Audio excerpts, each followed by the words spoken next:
Banyak umat-umat di paroki saya yang lama mengatakan demikian. Selamat ya Romo. Romo akan melayani paroki Mata Air.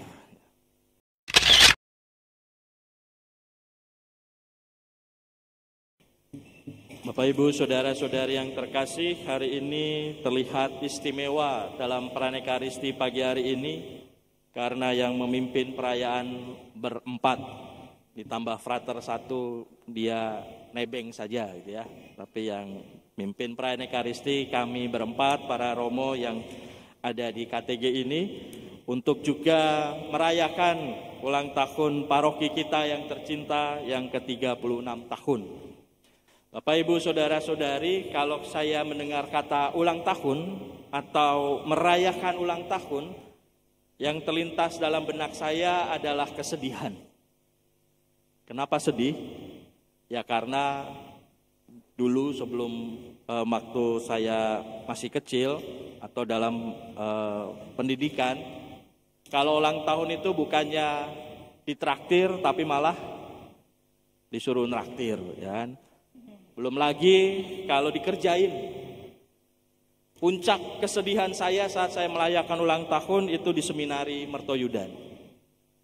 Karena pas saya ulang tahun, saya diberi hadiah oleh teman-teman saya itu air rebusan tape. Tapi tape ini bukan tape yang dimakan, tetapi hasil rendaman baju-baju selama 1 minggu ya. Jadi Bapak Ibu bisa bayangin baju direndam selama 1 minggu, itu airnya seperti apa gitu ya. Nah itulah yang diguyurkan kepada saya.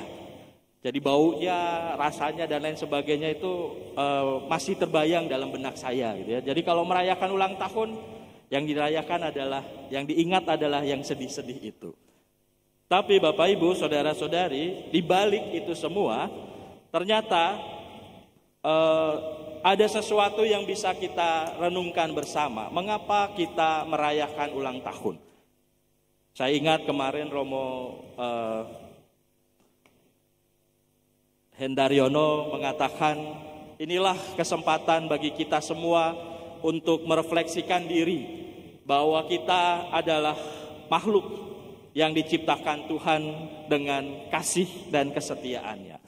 Kita semua diciptakan sebagai manusia yang dibela dan diperhatikan oleh Tuhan sendiri. Itulah yang bisa kita renungkan di dalam setiap perayaan ulang tahun, rasa syukur bahwa Tuhan mengasihi kita. Tapi juga dalam perayaan syukur paroki Kelapa Gading, apa yang bisa kita renungkan? Saya ingat waktu pertama kali saya ditugaskan, mendapatkan tugas untuk melayani umat di paroki Kelapa Gading. Banyak umat-umat di paroki saya yang lama mengatakan demikian. Selamat ya Romo. Romo akan melayani paroki Mata Air. Bukan air mata ya. Karena bagi banyak orang, bahkan juga beberapa Romo, yang membedakan paroki itu paroki Mata Air dengan paroki air mata. Kalau paroki air mata itu paroki yang masih berjuang untuk segala hal gitu ya. Termasuk juga pendanaan dan pembiayaan, kadang-kadang juga harus berjuang. Tetapi di paroki Kelapa Gading, paroki Mata Air, yang berlimpah-limpah susu dan madunya, katanya begitu ya. Menanggapi tanggapan umat tadi, saya merasa bahwa paroki Kelapa Gading ini adalah paroki yang bukan hanya mata air, tetapi juga sumber dari segala berkat. Kita bisa bersyukur bahwa kita diberi julukan paroki Mata Air, yang artinya orang-orang melihat bahwa kita diberikan kelimpahan berkat dibandingkan dengan beberapa paroki yang lain. Bersyukur kita diberikan berkat itu. Tetapi di balik rasa syukur itu bisa saja menjadi sebuah ancaman. Ancaman yang pertama tentu saja dalam bacaan Injil hari ini jelas bahwa kita mesti berjaga-jaga, kita mesti berwaspada terhadap segala ketamakan. Sebagai manusia, salah satu kelemahan adalah tidak pernah cukup dalam hidupnya. Sudah punya motor, pengen punya mobil. Sudah punya rumah di Kelapa Gading, pengen punya rumah di Pondok Indah misalnya.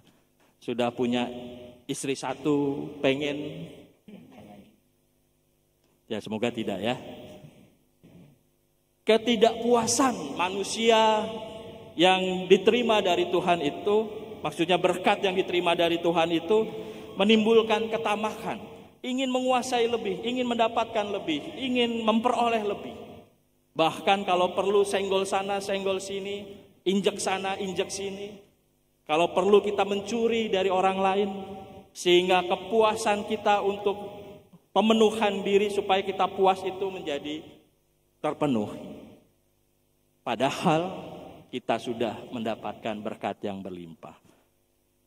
Tetapi puji dan syukur Bapak Ibu Saudara-saudari, selama hampir 3 tahun saya di paroki ini, rupa-rupanya mata air yang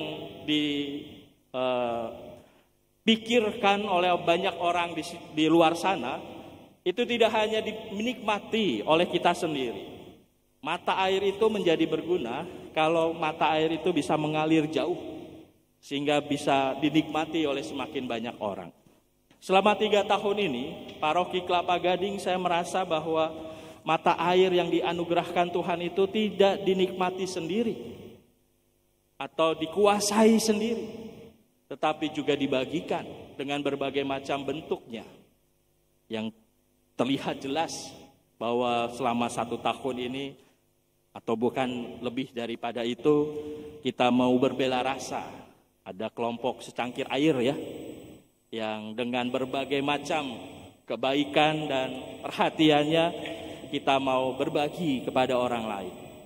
Dan juga kalau Bapak Ibu Saudara-saudari mungkin tidak menyadari, di paroki kita ada sebuah kelompok yang selama 24 dikurangi 6 itu berapa? 18 jam. Setiap hari ada orang-orang tertentu yang mendoakan kita semua. Bergiliran. Dari jam 6 pagi sampai jam 12 malam. Bergiliran setiap orang 3 jam, 3 jam, 3 jam. 1 tahun lebih ini. Setiap hari, gak ada yang bolong. Tanpa kita sadari, ada orang-orang yang berbagi waktunya untuk berdoa untuk kita. Sehingga kita memperoleh berkat seperti sekarang ini. Saya bersyukur bahwa paroki Kelapa Gading ini banyak orang yang menyadari dirinya adalah mata air, tetapi juga mau berbagi kebaikan kepada banyak orang. Itulah yang saya refleksikan, itulah yang saya syukuri dalam 36 tahun paroki kita ini. Maka Bapak Ibu Saudara-saudari, semoga kritik Yesus dalam bacaan Injil hari ini tidak mengena pada kita, supaya kita tidak menjadi tamak terhadap harta benda, tetapi kita menjadi rendah hati, ugahari, mau berbagi dengan sesama kita. Oleh karena itu saya mengucapkan provisiat, selamat ulang tahun ke-36 bagi kita semua, dan semoga dengan rahmat dari Tuhan ini kita terus dapat berbagi rahmat, berbela rasa, berbagi kebaikan bagi sesama kita. Kemuliaan pada Bapa dan Putra dan Roh Kudus, seperti pada permulaan, sekarang, selalu, dan sepanjang segala abad. Amin.